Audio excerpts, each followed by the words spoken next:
Welcome to the Hidden Library. Tonight's volume comes from a village where music once filled a grand house, and then fell silent for 20 years, locked away with a secret no one dared to question. Before we begin, if you enjoy uncovering forgotten mysteries, subscribe to the Hidden Library and share in the comments where you're listening from.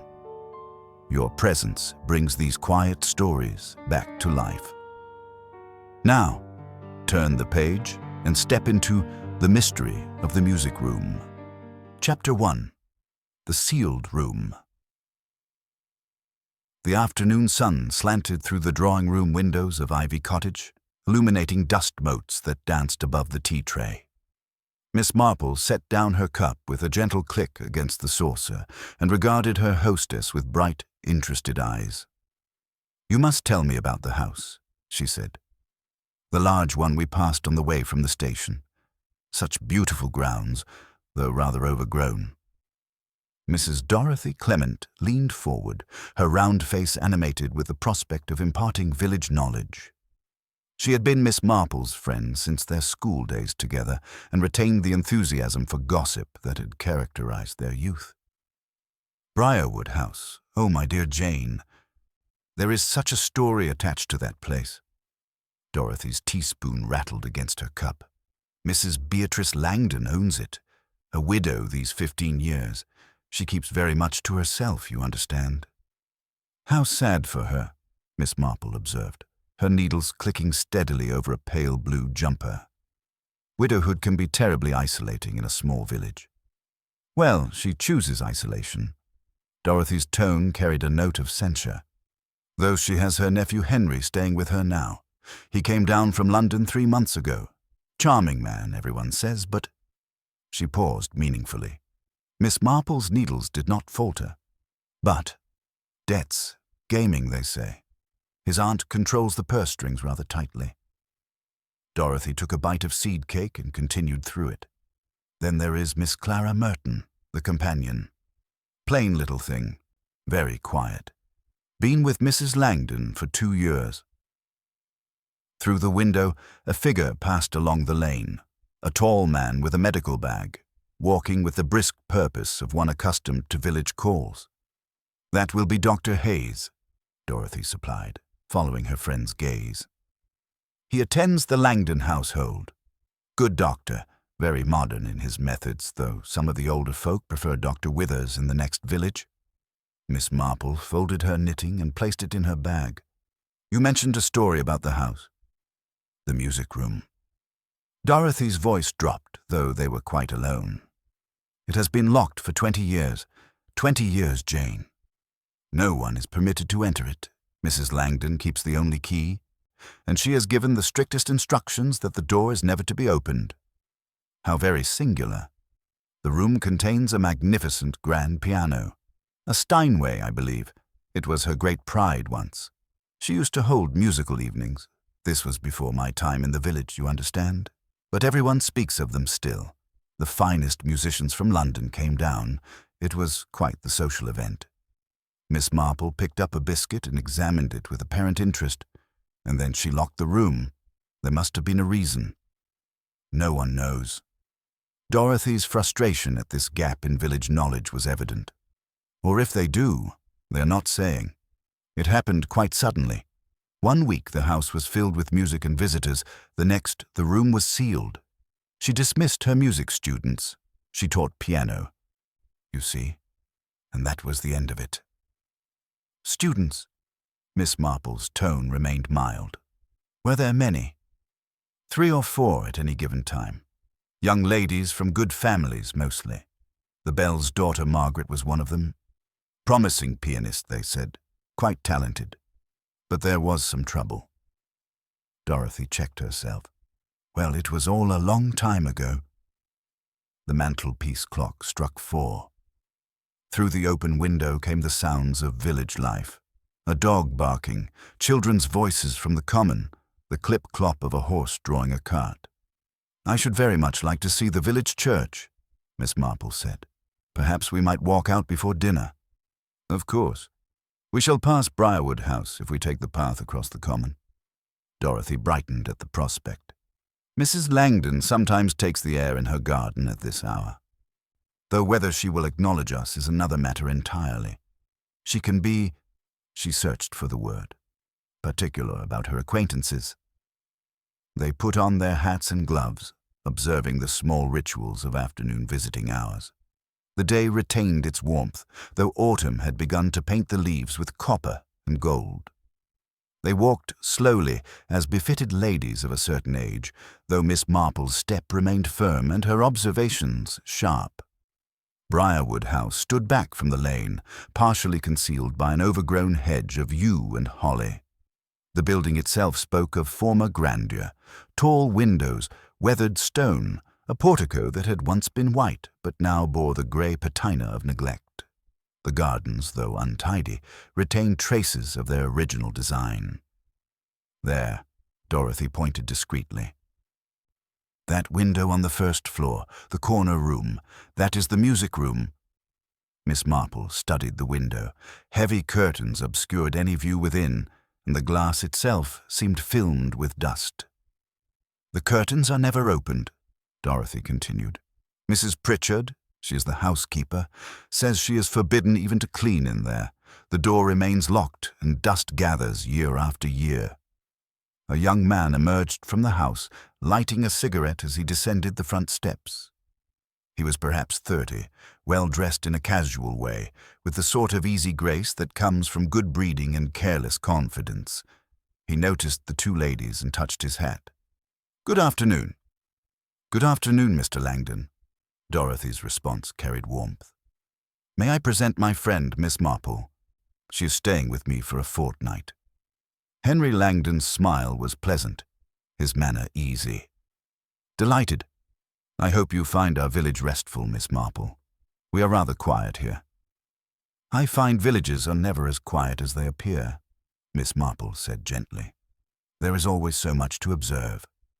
Something flickered in the young man's eyes. Amusement, perhaps, or wariness. "You are quite right. Even Hartwell Green has its mysteries." He glanced back at the house, and his expression altered subtly, though some are best left undisturbed. He bowed slightly and walked on, leaving a trail of cigarette smoke in the still air. Dorothy and Miss Marple continued their walk towards the church. Neither spoke immediately, but Miss Marple's keen blue eyes held a thoughtful expression. She had observed the young man's hands, well manicured but nervous, the fingers restless against the cigarette. She had noted, too, the way his gaze had moved to that corner window, the sealed music room, before he turned away. The church bells began their evening call, and swallows darted between the old stone tower and the darkening sky. Miss Marple thought of locked rooms and sealed secrets, of young men with gambling debts and old women who chose isolation. She thought of a piano gathering dust in darkness, its keys untouched for 20 years. Human nature, she reflected, never truly changed, and secrets, however carefully locked away, had a persistent way of demanding acknowledgement. The path led them through the churchyard, where ancient headstones leaned at angles and roses bloomed wild over forgotten graves. Chapter 2. The Discordant Note. The following evening brought with it a stillness that seemed to press against the windows of Ivy Cottage.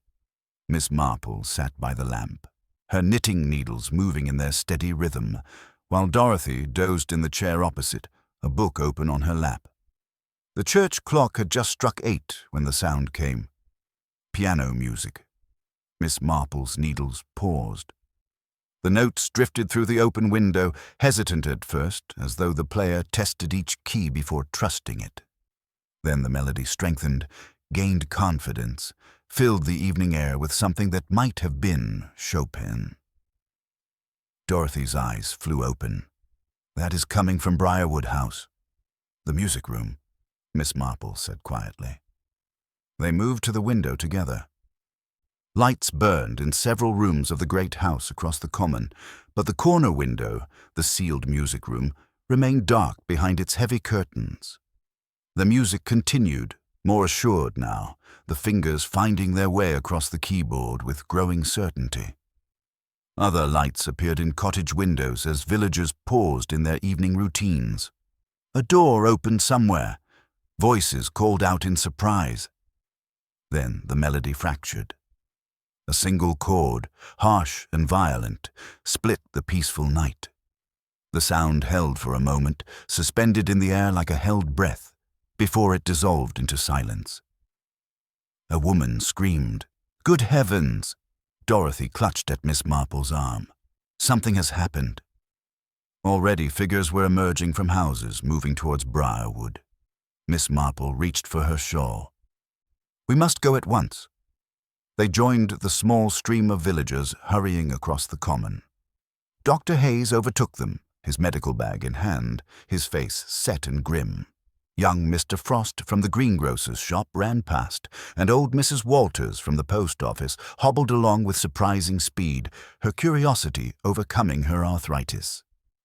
The front door of Briarwood House stood open. Light spilled onto the gravel drive where Henry Langdon stood speaking rapidly to the doctor. "The music room.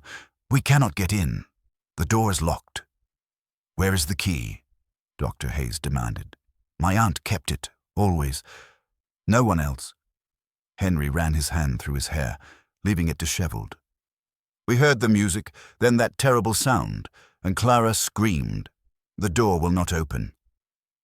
A woman appeared in the doorway, her face white against the darkness of the hall. She was small, plain, with brown hair pulled severely back from a narrow face, her hands twisted together at her waist. "Miss Merton." Dr. Hayes moved towards her. "Where is Mrs. Langdon?" "Inside, in the music room." The words came in gasps. "I heard the piano playing. I could not imagine. The door has been locked for so long. Then that horrible discord, and I ran to the door and called her name, but there was no answer. No answer at all." "We must break it down," Henry said.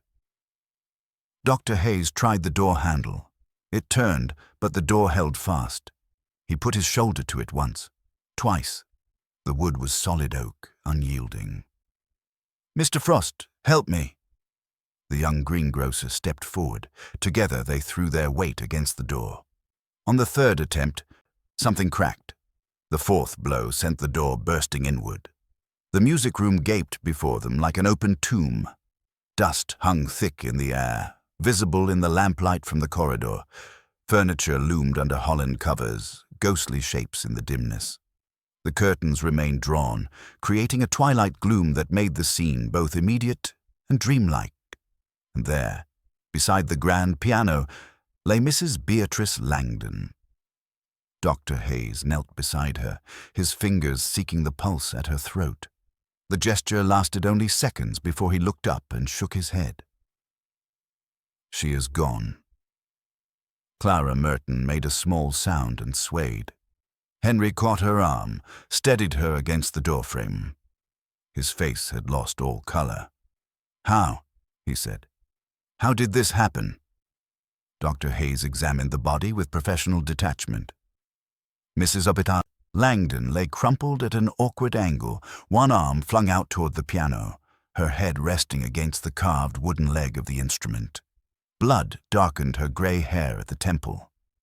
"It appears she struck her head when she fell."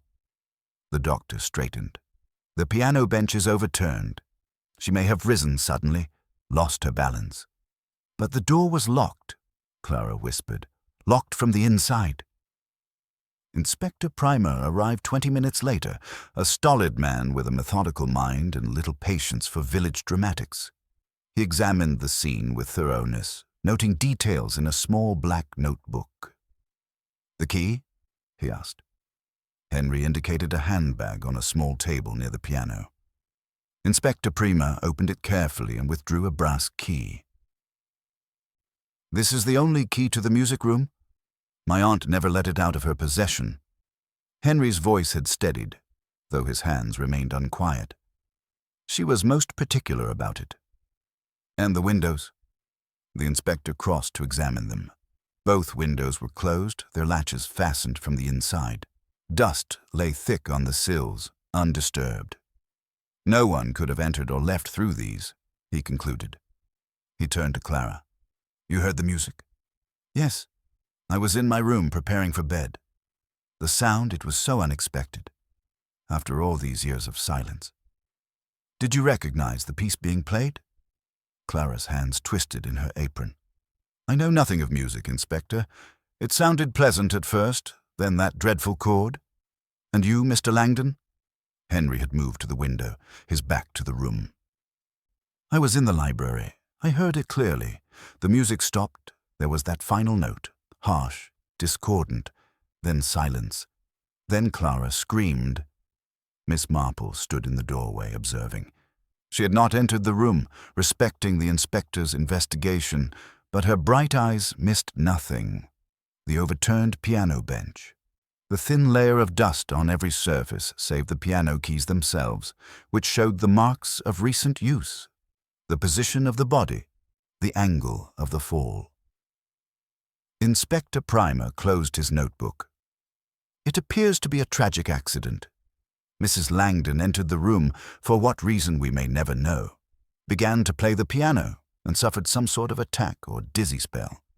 She fell, struck her head on the piano. An accident, Henry repeated, his voice hollow. The door locked itself when you forced it, the inspector continued. The mechanism is designed that way, a self-locking latch. When the door closed behind her, it engaged automatically. Dr. Hayes nodded slowly. She may have felt unwell, wished to sit down at the piano, some impulse we cannot fathom. The emotion of returning to this room after so many years could have overwhelmed her. They discussed arrangements for removing the body. The constable arrived with a stretcher. Villagers began to disperse, carrying with them the story of Mrs. Langdon's mysterious death in the sealed music room. Dorothy touched Miss Marple's arm. "Should we return home?" But Miss Marple remained in the doorway, her gaze fixed on the piano. The lid stood open, revealing the strings within. The ivory keys gleamed dully in the lamplight. Some depressed as though invisible fingers still rested upon them. "The piano stool," she said softly. "I beg your pardon?" Inspector Primer looked up from his notes. "The piano stool. It is set rather low, is it not? For a woman of Mrs. Langdon's height." The inspector glanced at it without interest. Perhaps she preferred it that way. Perhaps. Miss Marple's tone remained gentle, though one would think, after 20 years away from the instrument, the setting might have been adjusted to suit her. The shock of playing again may have distracted her from such details. "Yes," Miss Marple agreed. "That is quite possible."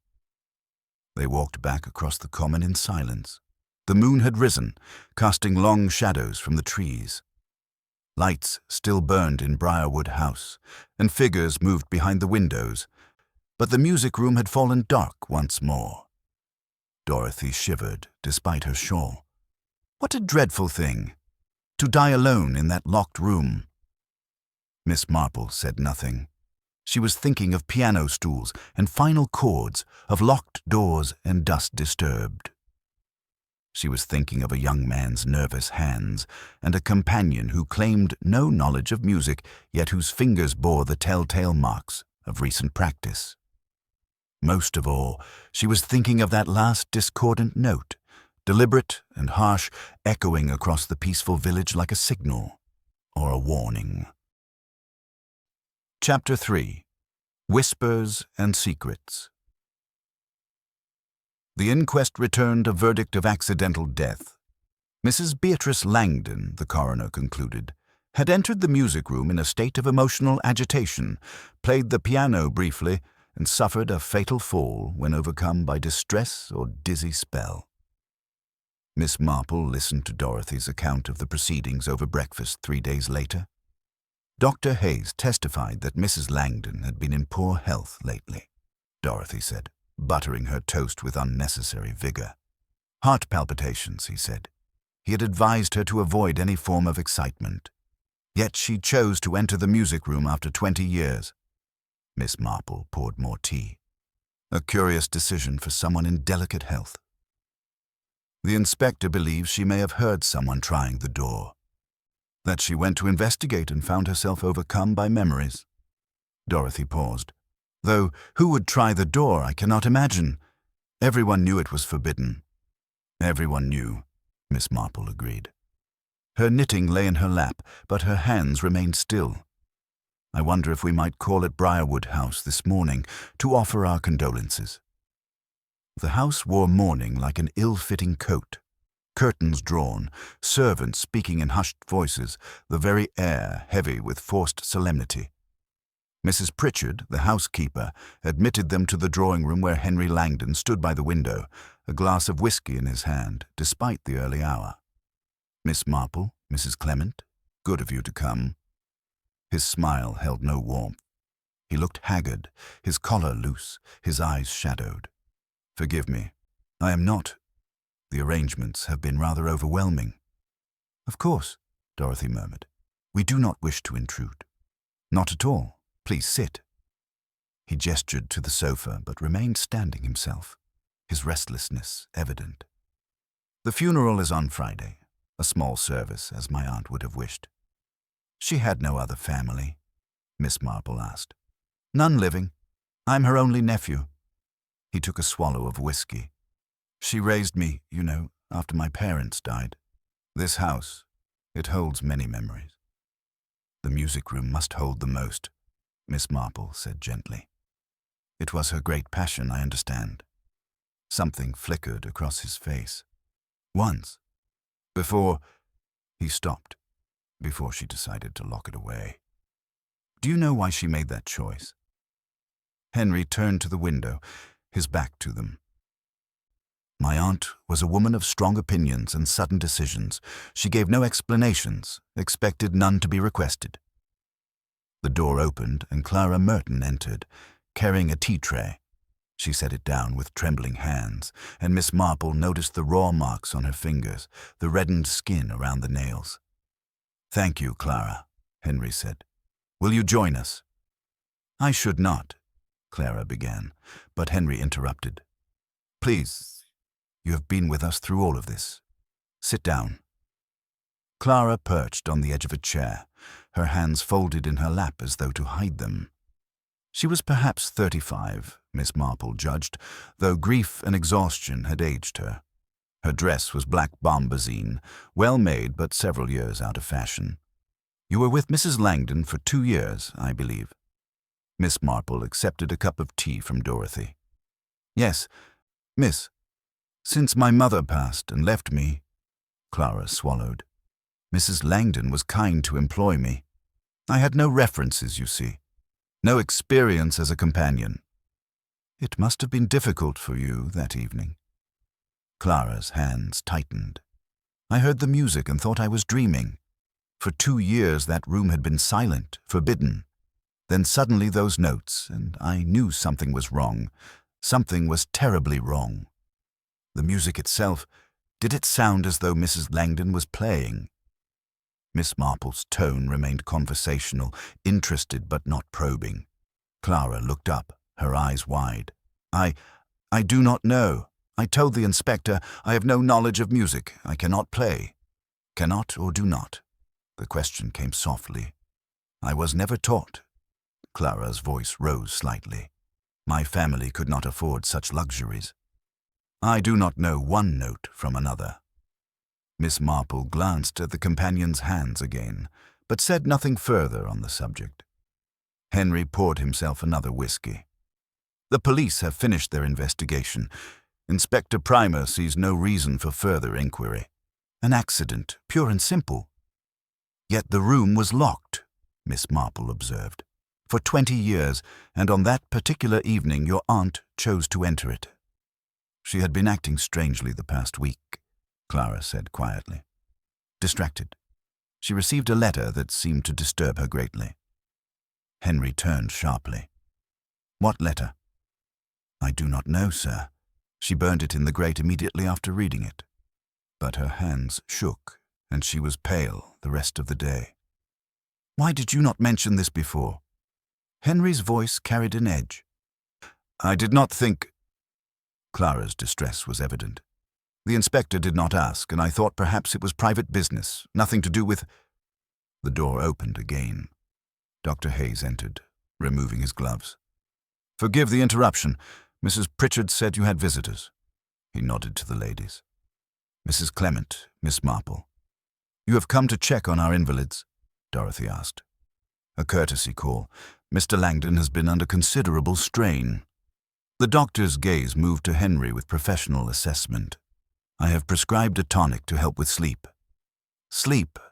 Henry laughed without humor. I lie awake and hear that piano playing over and over, that same melody, ending in that terrible discord. The mind plays tricks when we are exhausted, Dr. Hayes said. You must rest. Did you know, Mrs. Brie, Langdon planned to open the music room? Miss Marple asked the doctor. He frowned. Certainly not. I had counseled her most strongly against any form of agitation. Her heart was weak. The shock of entering that room after so many years. He shook his head. It may well have killed her even without the fall. You advised her specifically about the music room. I advised her to avoid anything that might cause emotional distress. When she mentioned, some weeks ago, that she had been thinking of the room, I urged her to put such thoughts aside. She spoke of it. Henry's surprise was genuine. She never mentioned it to me. It was in confidence, as part of my medical advice. Dr. Hayes moved to the door. I must continue my rounds. Mr. Langdon, send for me if you need anything. Miss Merton, you should rest as well. You look quite worn. After the doctor departed, conversation languished. Miss Marple and Dorothy took their leave, walking slowly back across the common under threatening clouds. What did you think of Miss Merton's hands? Miss Marple asked when they were out of earshot. Dorothy looked puzzled. Her hands. I noticed nothing particular. They bore the marks of recent work, blisters freshly healed, the sort of marks one gets from unaccustomed activity. She is a companion, perhaps household duties, perhaps. Miss Marple's tone suggested she thought otherwise, and yet she claims no knowledge of music, no ability to play. They reached Ivy Cottage as the first drops of rain began to fall. Miss Marple settled into her chair with her knitting, but her mind was elsewhere. She thought of a young man with debts and an inheritance. A companion with blistered fingers who claimed ignorance of music, a doctor who had warned against opening the music room, and somewhere in the village, she had learned from Mrs. Walters at the post office that morning, was a woman named Margaret Bell who had returned to Hartwell Green after many years away, a woman who had once been Mrs. Langdon's most promising piano student. The rain drummed against the windows, and Miss Marple's needles clicked in steady rhythm. She was beginning to see a pattern, though the picture remained incomplete. Like a half-finished piece of knitting, the threads were there, but the final shape had yet to emerge. She had noted something on the music room floor during that terrible night, a thing so insignificant that no one else had remarked upon it, a faint stickiness on the carpet beneath the piano, with the distinctive smell of turpentine lingering in the fibers. Turpentine. An odd substance to find in a room that had been sealed for 20 years, unless someone had been there before, unless someone had been preparing. Chapter 4. Village Parallels. The funeral took place on a grey Friday morning, with rain threatening but holding off until the first mourners left the churchyard. Miss Marple attended with Dorothy, standing at a respectful distance while the vicar intoned the familiar words over Mrs. Langdon's grave. She observed the attendees with interest. Henry Langdon, pale and composed in his black suit. Clara Merton, weeping quietly into a handkerchief. Dr. Hayes, standing with the other village notables. Mrs. Pritchard and the household staff in a solemn cluster. And at the very back, half hidden by an ancient yew tree, a woman Miss Marple had not seen before. She was perhaps 40, dressed in a black coat that had seen better days. Her face held the sharp angles of someone who had known hardship, but her bearing suggested refinement fallen on difficult times. She did not approach the graveside, nor did she speak to anyone. When the service concluded, she slipped away like a shadow. Who was that woman? Miss Marple asked Mrs. Walters as they walked towards the church gate. The postmistress pursed her lips. Margaret Bell, returned to the village 3 weeks ago, staying with her brother at Ivy Farm, caused quite a stir, I can tell you. She was connected with Briarwood House, I believe. Oh, yes. Mrs. Walters lowered her voice, though they walked alone. A music student of Mrs. Langdon's years ago. Talented girl, they said, destined for great things. Then there was that business with the sheet music. Sheet music? Stolen. 3 valuable pieces went missing from the music room. Mrs. Langdon accused Margaret of taking them. The girl denied it, of course, but Mrs. Langdon was quite certain. Spread the word throughout the county that Margaret Bell was a thief. Miss Marple's expression remained thoughtful. That must have damaged her prospects considerably. Destroyed them. Mrs. Walters spoke with grim satisfaction. No one would take her on after that. Her family sent her away, to relatives in the north, I heard. She never performed publicly again. How very sad. And were the missing pieces ever found? Not that I know of. Mrs. Langdon locked the music room the very next week. Some said she did it to preserve the remaining music. Others thought... She paused significantly. Well, guilt takes people in strange ways, Miss Marple. You believe the accusation was false? Mrs. Marple. Walters glanced around before answering. I believe Mrs. Langdon was a proud woman who did not like to be contradicted. Young Margaret had questioned some of her teaching methods. I had it from the housemaid at the time. Perhaps that was enough. They parted at the post office, and Miss Marple continued her walk, her mind turning over this new information. It reminded her of something that had happened in St. Mary Mead years ago. Young Emily Barton, accused by Mrs. Price Ridley of stealing a brooch, her reputation in tatters until the brooch was found in Mrs. Price Ridley's own jewel box, fallen behind the lining. But by then the damage had been done. Emily had left the village, and Miss Marple had heard she never quite recovered her confidence. Human nature, Miss Marple reflected, had certain unchanging patterns.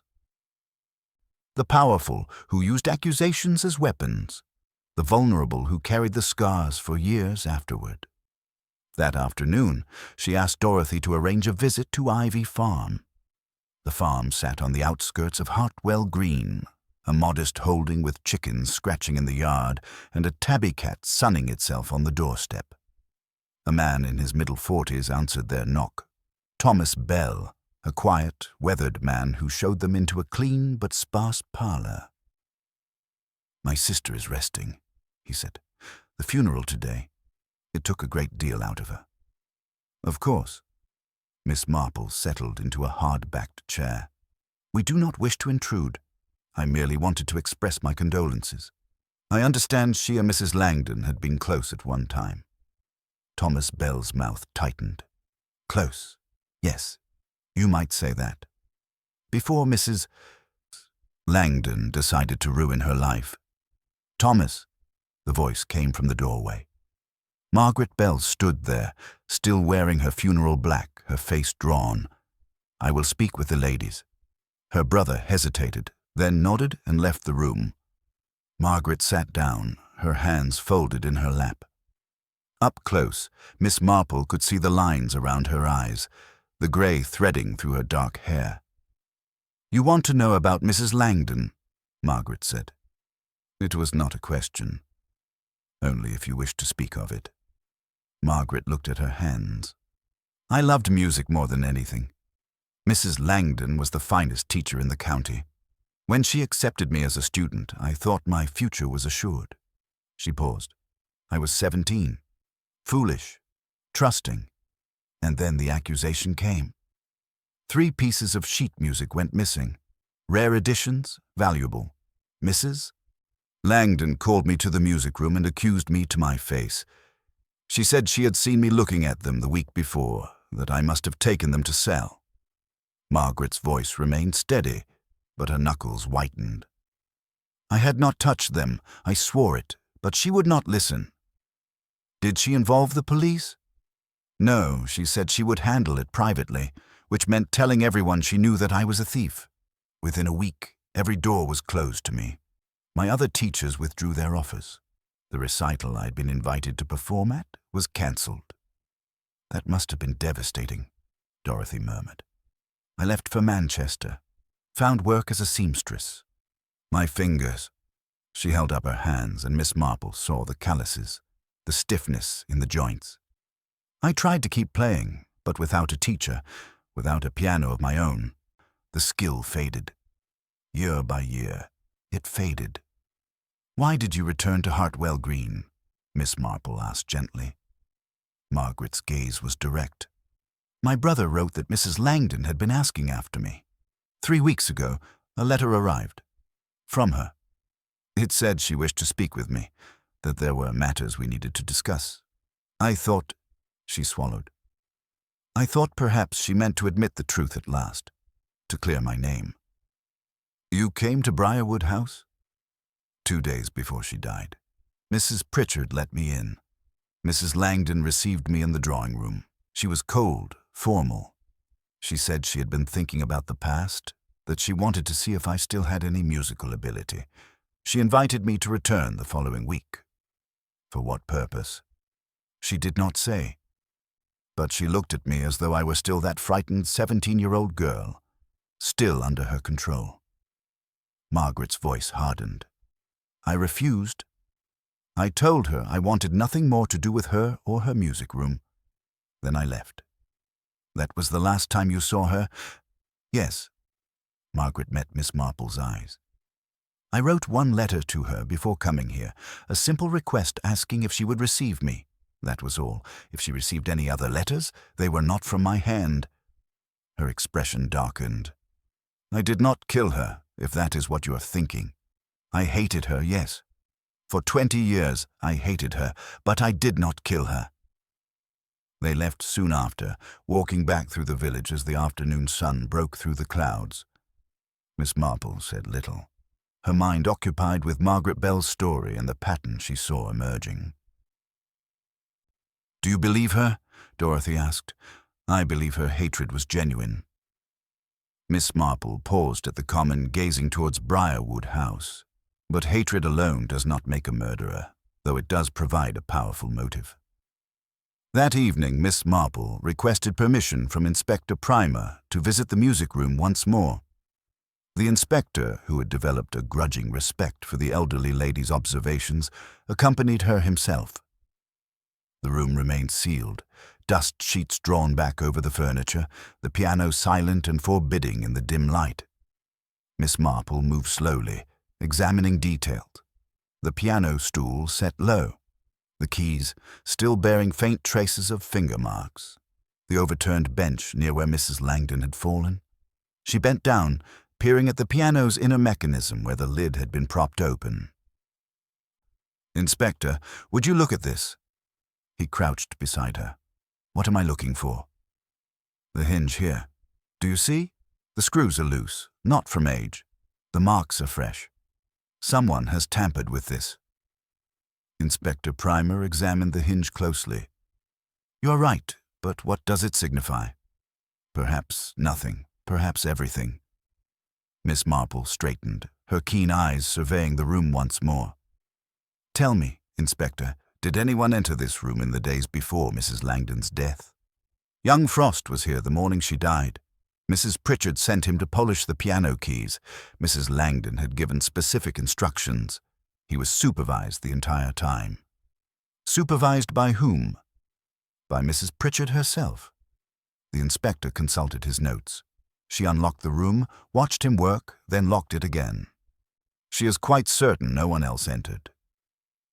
Miss Marple said nothing, but her expression suggested she was not entirely satisfied with this answer. They left the room in darkness once more, and Miss Marple returned to Ivy Cottage with her thoughts in careful order. She had the pieces now, scattered still, but beginning to form a picture. A woman destroyed by false accusations. A housekeeper who held keys. A nephew in debt. A companion with blistered fingers who claimed ignorance of music. A doctor who had warned against reopening the room. And a piano with a loosened hinge, waiting to become a murder weapon. The pattern was there. Miss Marple could feel it taking shape in her mind, as clear as the knitting pattern she followed in the evening lamplight. But one piece remained elusive, the piece that would show her not just who had committed the murder, but how they had accomplished it in a locked room with the only key in the victim's possession. She picked up her needles and began to knit, her fingers moving in their familiar rhythm while her mind worked through the possibilities. The answer, she was certain, lay somewhere in the music itself. Chapter 5. The pattern emerges. Inspector Primer called at Ivy Cottage on Monday morning, his expression suggesting a man who had discovered something both significant and inconvenient. "Miss Marple, might I have a word?" He removed his hat, turning it in his hands. "I have been reviewing the evidence from Briarwood House, and there are certain matters I should like to discuss with you." They settled in Dorothy's drawing room, and the inspector withdrew his notebook. "The self-locking mechanism on the music room door," he began. "I had the locksmith examine it thoroughly.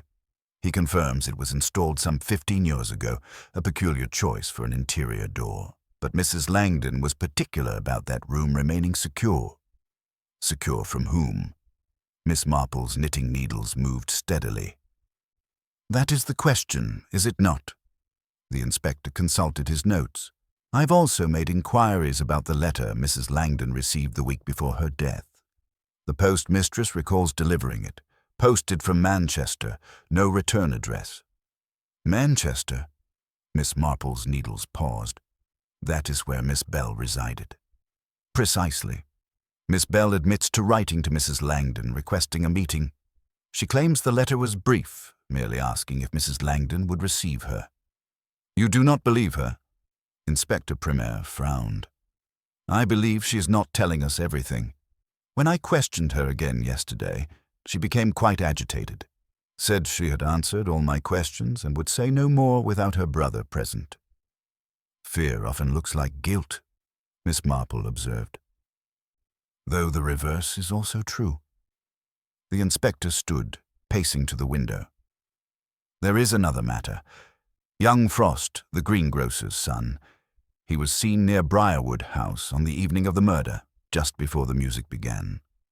I understood he had been there earlier in the day to polish the piano. He had, but he returned that evening. Says he dropped his cap during the earlier visit and went back to retrieve it.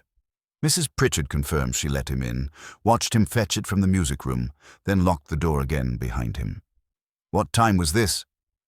6:30. The music was heard at 8. Miss Marple considered this. "And Mrs. Pritchard saw him leave?" "Saw him to the front door herself." The inspector returned to his chair. "Which brings me to Miss Merton. Dr. Hayes has been most forthcoming about her medical history. She suffers from arthritis in the hands, has done for several years. However, the blisters you observed were inconsistent with her condition. The doctor could not explain them through any medical treatment he had prescribed." After the inspector departed, Miss Marple sat in thought.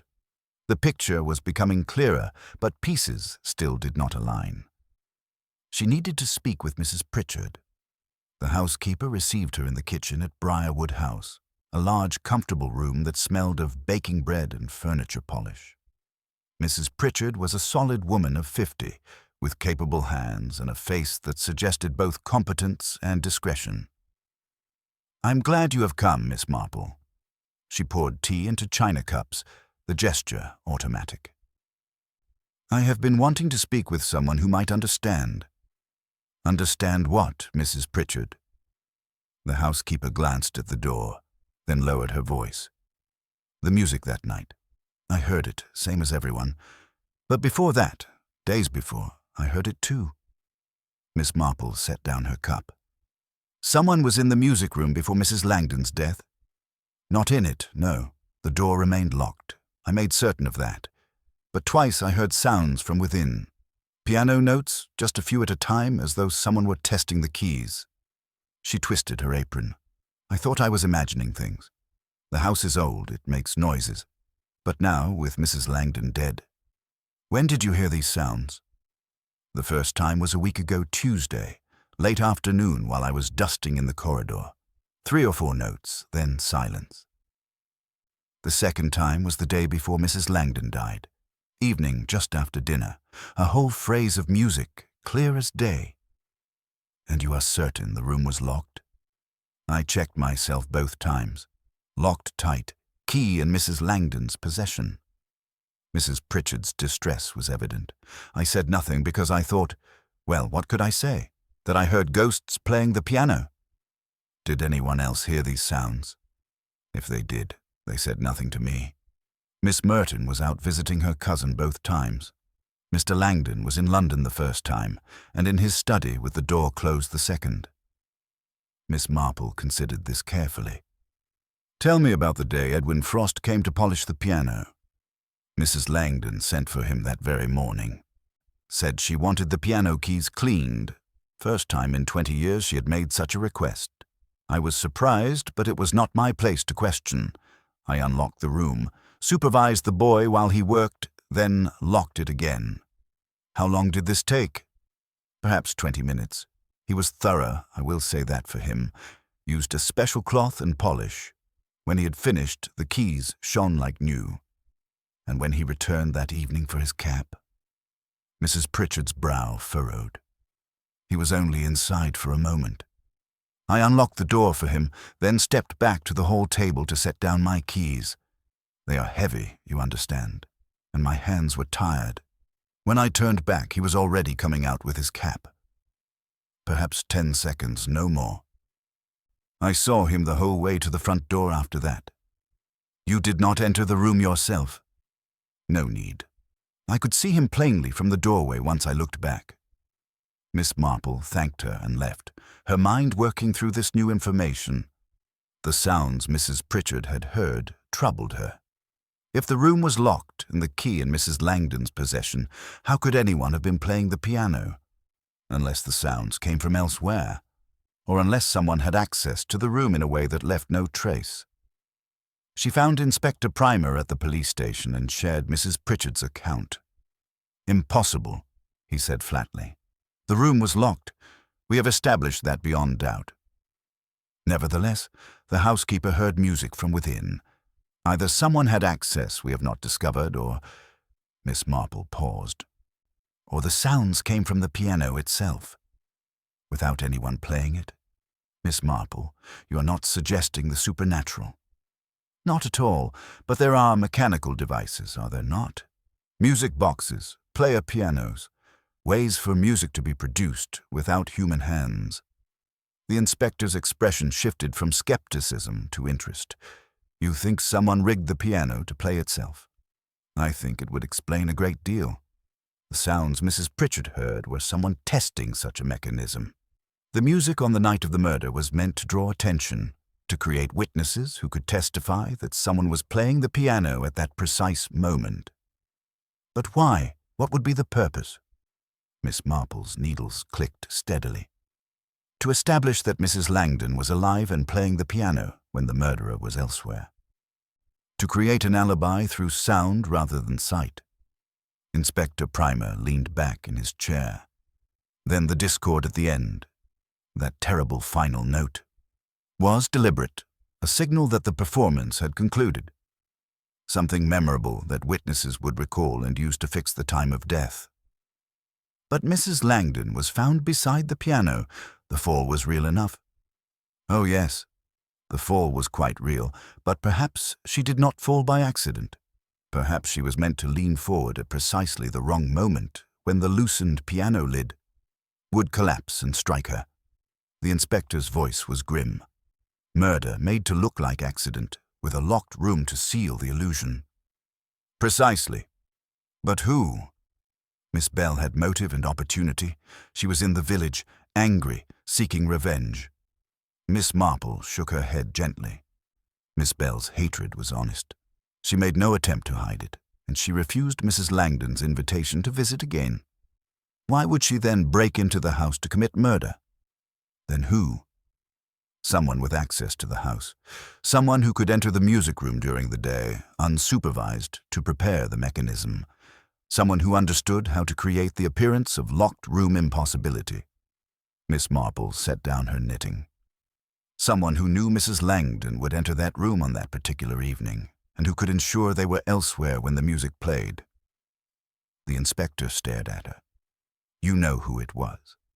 I believe I do, but belief is not proof. We need evidence. We need to understand how the mechanism worked, and we need to find the person who created it. How do we do that? Miss Marple smiled, though her eyes remained serious.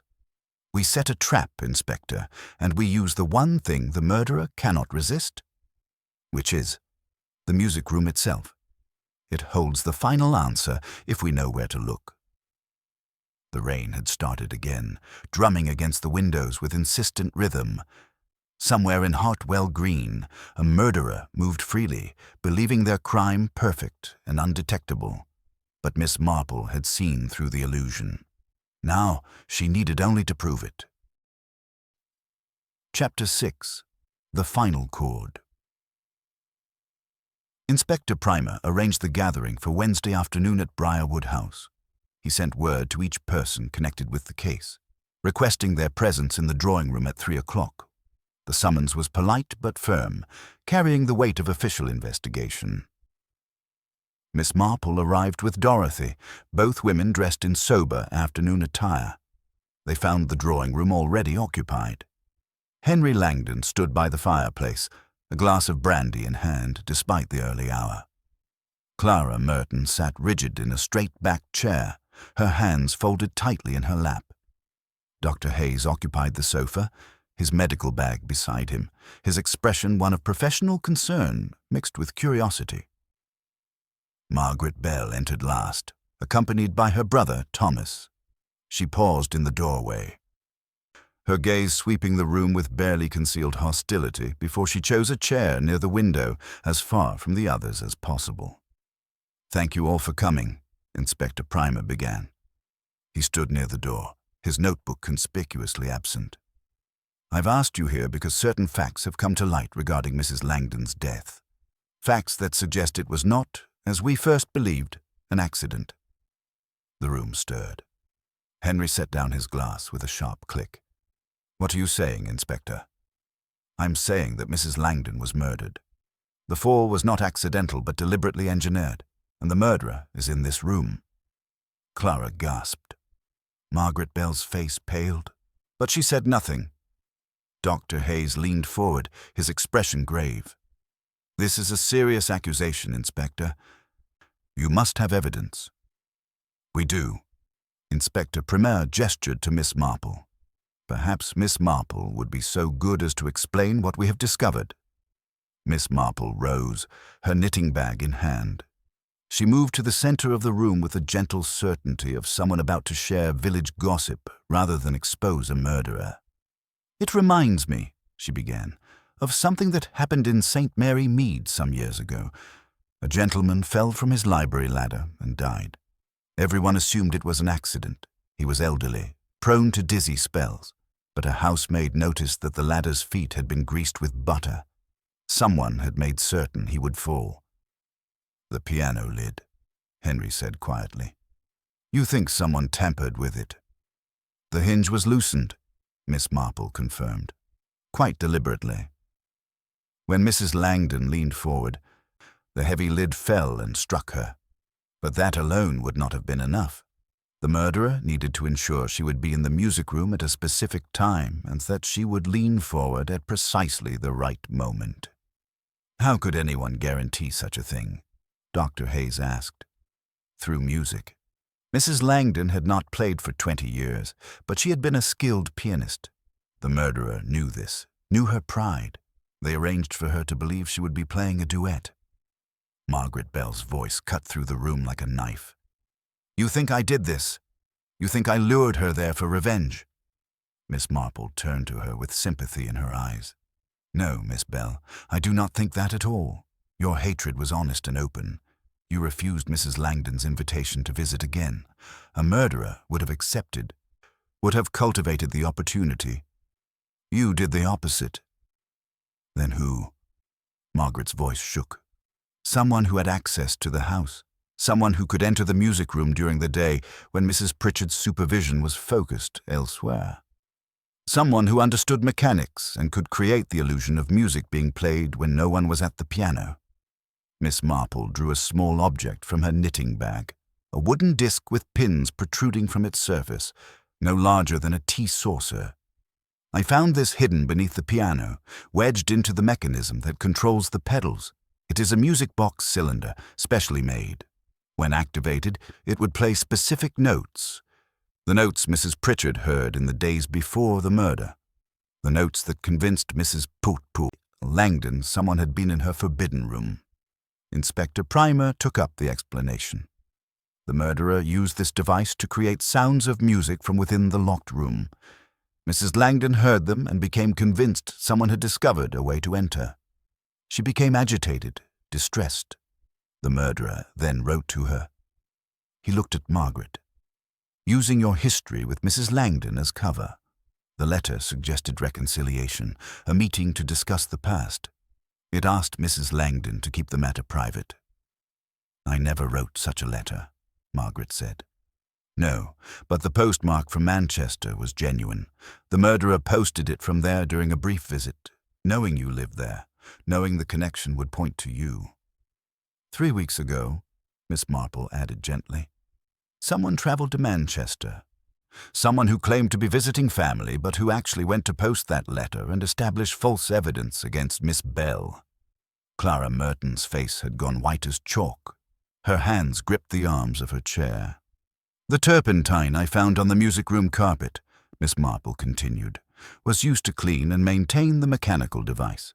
A careful person would have removed every trace, but small amounts remained. Your hands bore blisters, Miss Merton, but not from any medical treatment. Dr. Hayes confirmed your arthritis could not have produced such marks. They came from working with the mechanism, preparing it, testing it in secret before you installed it that evening. This is absurd, Clara whispered. I cannot even play the piano. My hands... You cannot play now, but 20 years ago, you could? Miss Marple's voice remained gentle but inexorable. Your maiden name was Hartley. You were Mrs. Langdon's youngest student, 15 years old when the music room was closed. You were there the day the sheet music went missing. The silence in the room was absolute. You took them, Miss Marple said. 3 pieces of valuable sheet music. But Mrs. Langdon blamed Margaret Bell because Margaret had challenged her authority. You said nothing. You watched an innocent girl's reputation destroyed, her future ruined, and you said nothing. Clara's hands began to tremble. She was so cruel, so certain of herself. Margaret argued with her, questioned her methods.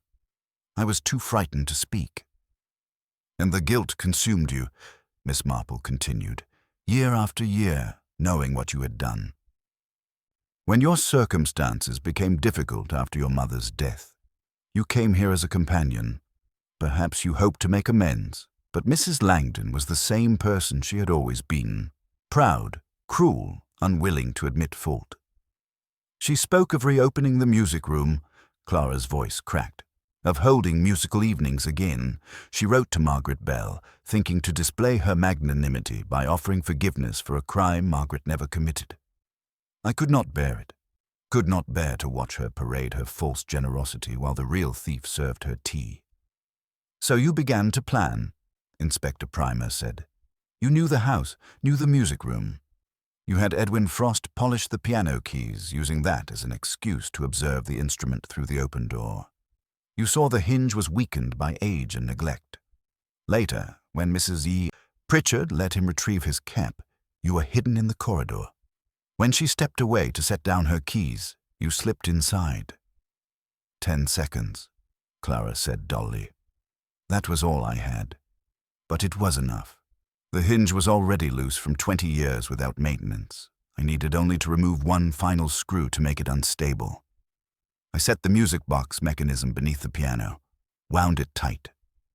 The device was clockwork, designed to play at specific intervals over 3 days. Then I left the way I came, and Mrs. Pritchard never knew I'd been there. And sent the final letter, Miss Marple said. telling Mrs. Langdon to enter the music room that evening, that Margaret Bell would meet her there for a private reconciliation. You posted it from Manchester during a brief visit 3 weeks ago, establishing the postmark that would point suspicion at Miss Bell. Mrs. Langdon went to the music room that night, believing she would face her former student. She sat at the piano, waiting. The mechanism triggered, playing the music. She leaned forward to see how it was possible, and the loosened lid fell. Clara's composure crumbled. Tears streamed down her face. I did not mean. I thought she would merely be injured, frightened. I wanted her to feel helpless, vulnerable, the way Margaret had felt, the way I had felt all these years. She looked up at Margaret Bell. I did it for you, to punish her for what she did to you. Margaret's voice was cold. You did it for yourself, to ease your own guilt, and you would have let me hang for it. Inspector Primaire stepped forward. Clara Merton, I'm arresting you for the murder of Mrs. Marple. Beatrice Langdon. Clara did not resist. She stood, swaying slightly, and allowed the constable to take her arm. As she passed Miss Marple, she paused. How did you know? How could you possibly know? Miss Marple's expression held pity rather than triumph. Your hands told me you had been working with tools. Your knowledge of the house told me you had opportunity, but it was your music that betrayed you. My music? That final discord. It was not random. It was deliberate, calculated, chosen by someone with musical training. An accident would produce meaningless noise, but that chord had structure, purpose, the chord of suspense, of unresolved tension. Mrs. Langdon would never have played such a thing, but someone who had studied music, someone with a trained ear, might choose it as a signal. Your signal that the performance had ended. Clara closed her eyes. I chose it from a piece I learned as a child, the last piece I played before the music room closed forever. They led her away, and the room slowly emptied. Henry Langdon departed without a word, his inheritance secured, but his face haunted. Dr. Hayes left with a thoughtful expression, his faith in accidental death forever shaken. Margaret Bell and her brother were the last to go, pausing at the door. Thank you, Miss Marple, Margaret said quietly, for believing me. I believed the evidence, Miss Marple replied. Truth has a way of emerging, even after 20 years. When only Miss Marple and Dorothy remained, they stood together in the silent drawing room. Through the window, Briarwood House's corner room, the music room was visible, its curtains still drawn. Will they lock it again? Dorothy asked. I expect so. Miss Marple collected her things. Some rooms are better left undisturbed. The music there has ended, and it ended in tragedy. They walked slowly across the common toward Ivy Cottage as evening settled over Hartwell Green. The village had its answer, its murderer, its resolution, but the scars would remain on Margaret Bell, who had lost 20 years to a false accusation, and on the memory of Briarwood House, where music had become an instrument of death. Miss Marple thought of Clara Merton's tears and her futile justification.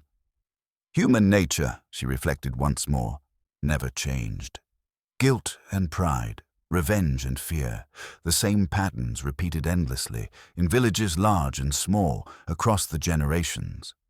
The music might have stopped, but the echoes would linger for a very long time. Epilogue. Miss Marple's visit to Hartwell Green drew to a close on a bright autumn morning 3 weeks after Clara Merton's arrest. The village had settled back into its rhythms, though the scandal would provide conversation for years to come. Dorothy walked with her friend to the station, their steps unhurried, both women savoring the last moments of companionship before the London train arrived. Henry Langdon is selling Briarwood House, Dorothy remarked as they paused at the common. He leaves for London tomorrow, says he cannot bear to remain here. I am not surprised. Miss Marple adjusted her gloves. The house holds too many unhappy memories. though I suspect his debts would have driven him to sell regardless. And, Miss Bell, I received a letter from her yesterday." Miss Marple's expression softened. "She has been offered a position teaching music in a girls' school in Bath. The headmistress, upon learning the truth of the accusations against her, was most anxious to secure her services. It seems there is justice in the world after all, though it comes rather late." They reached the station platform, where a handful of other passengers waited. The signal arm stood it clear, and in the distance came the whistle of the approaching train. "Poor Clara Merton," Dorothy said quietly. "To carry such guilt for 20 years, and then to—" She shook her head. "Do you think she truly meant only to injure Mrs. Langdon, as she claimed?" Miss Marple considered this carefully. "I think she convinced herself of that. Human beings have a remarkable capacity for self-deception, particularly when it serves their purpose. She wanted Mrs. Langdon to suffer, to feel powerless, whether she admitted to herself that death was the likely outcome." She paused. "Well, that is between Clara and her conscience now. The trial will be difficult. Dr. Hayes believes her mind has been affected by years of suppressed guilt. He may testify to that effect." Miss Marple's tone suggested she placed little faith in such arguments, but she planned the murder with considerable ingenuity. That speaks to clarity of thought, whatever her emotional state. The train pulled into the station with a great hiss of steam and screech of brakes. A porter moved forward to assist with luggage, and passengers began to board. Dorothy embraced her friend. "You will write to me? Tell me how the case concludes?" "Of course, though I suspect the newspapers will carry the story in due course. Mechanical music boxes as murder weapons. The press will find it quite sensational." "It was the discord that convinced you, was it not? That final, terrible note?" Miss Marple settled into her compartment and lowered the window. "It was many things. But yes, that chord was significant. Music, you see, reflects the soul of the player. An accident would produce random noise. That discord was deliberate, chosen, meaningful. It spoke of someone with training, with knowledge, with purpose." The guard's whistle blew. The train lurched forward, gathering speed. "Goodbye, Dorothy, dear. Thank you for a most interesting fortnight." "Interesting." Dorothy's voice carried over the noise of the engine. "Jane Marple, you have the gift of understatement." Miss Marple smiled and waved until her friend's figure disappeared from view. Then she settled back into her seat, drawing her knitting from her bag. The blue jumper was nearly finished now. Only the collar remained. As the train carried her away from Hartwell Green, she reflected on Clara Merton's final words at the station house, spoken to Inspector Primer when he asked why she had chosen such an elaborate method. "I wanted her to know what it felt like," Clara had said, her voice hollow. "To be trapped in that room with no escape, with the walls closing in, the way Margaret must have felt when her future was destroyed. The way I felt every day, knowing what I had done and being too cowardly to confess." Talent may be silenced, Miss Marple thought, her needles clicking steadily, but bitterness has a very long memory, and music, it seemed, never truly forgets. Outside the window, the countryside rolled past, fields and hedgerows, church spires and cottage gardens. Peaceful England, where beneath the surface of respectability and routine, human nature continued its eternal patterns of passion and pride, guilt and retribution. The blue jumper grew longer, stitch by careful stitch, as the train bore Miss Marple back to St. Mary Mead and the quiet life that suited her so well. But she would remember Briarwood House and its sealed music room. She would remember the price of false accusations and the terrible weight of unconfessed guilt. She would remember that justice, however delayed, had a persistent way of finding its mark. And she would remember that final discord hanging in the evening air like an unanswered question, a chord that had revealed not just a murder, but the twisted harmonies of a human heart. The final note has faded, and what was long mistaken for accident has revealed its true design. In a room sealed by pride and guilt, truth waited patiently to be heard. This story now returns to its place on the shelves of the hidden library, its silence restored, its lesson preserved. If this mystery stayed with you, leave a like, subscribe, and share your thoughts below. Every reflection helps keep these forgotten volumes from slipping back into darkness. Until another story is taken down, remember, what is locked away is never truly gone. It listens and it waits.